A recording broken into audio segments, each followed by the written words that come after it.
Hey there, it's Vickie Howell here to show you how to get started on the heel flap of the Autumn Anklet sock from box number 19 from YarnYay. So we've worked the cuff, and if you missed out or need help with the cuff, please just see the previous video. And now we're ready to set up for our heel flap. Our heel flap is going to be worked back and forth instead of in the round, so we just need to get set up for that.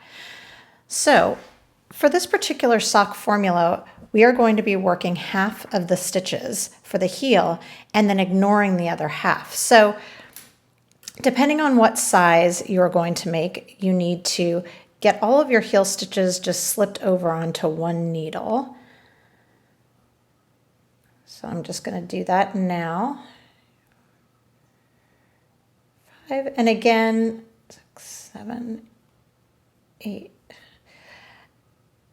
You want to slip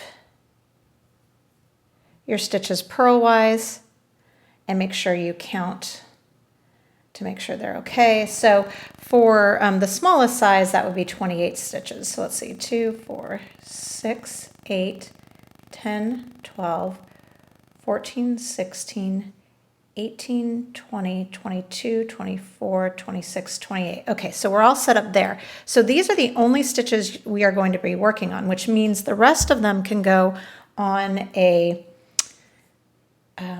piece of waste yarn or a stitch marker. I'm just going to use waste yarn.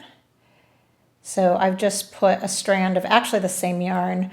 It doesn't matter what yarn you use, although I do recommend that you use the same weight so that you don't stretch out your stitches.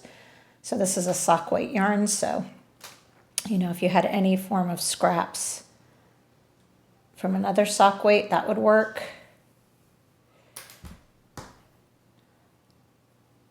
I really like using just waste yarn when I'm working in the round because then you don't have to work about the lack of pliability for most stitch holders. You're going to ditch the other needles as you get situated with your waste stitches, or excuse me, your waste yarn through your non-heel stitches. So your upper foot stitches. And again, I'm sliding these stitches onto the waste yarn, inserting the needle purlwise so we don't twist our stitches. All right, so we've got our waste yarn. You can just take it and knot it. Don't pull it too tight or anything because you don't want to obstruct your work that you're about to do. Okay, so now we are only going to be working with 2 needles. And the needle number doesn't matter at this point. So our heel flap is worked in a double knitting, and it creates kind of a reinforced heel. So at the beginning of every row, we are going to be slipping a stitch. And we slip purlwise unless the pattern says otherwise. And that is going to create an elongated loop that will help us when we're picking up stitches for the gusset later. Then we are going to knit the next stitch, and then we're going to repeat the process. So slip 1, knit 1. And this is the right side of the piece. So you'll do that all the way across.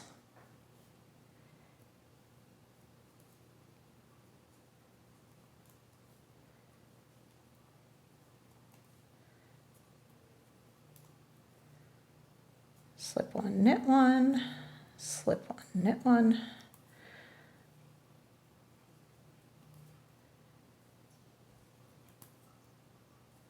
Until we get to the very end, which will be a knit 1. Then you want to flip your piece over. Now you're working on the wrong side of the piece. But again, at the beginning of every row, we want to slip the stitch to create that elongated loop. Get my waste yarn out of the way. And the waste yarn will be in the way at the beginning, but once your heel grows,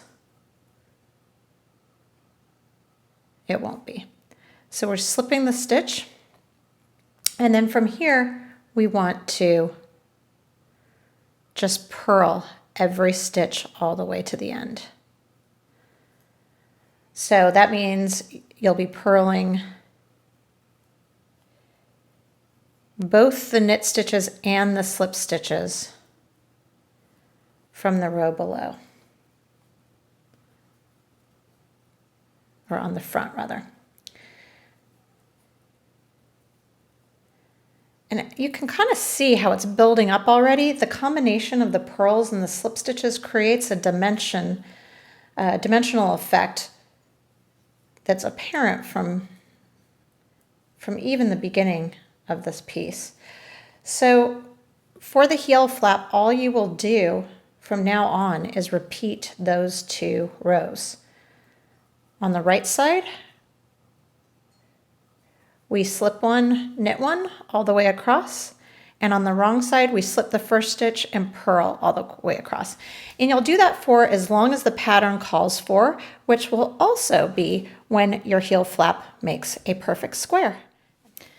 And when you finish, it'll look a little something like this. And that is all there is to it to creating your heel flap.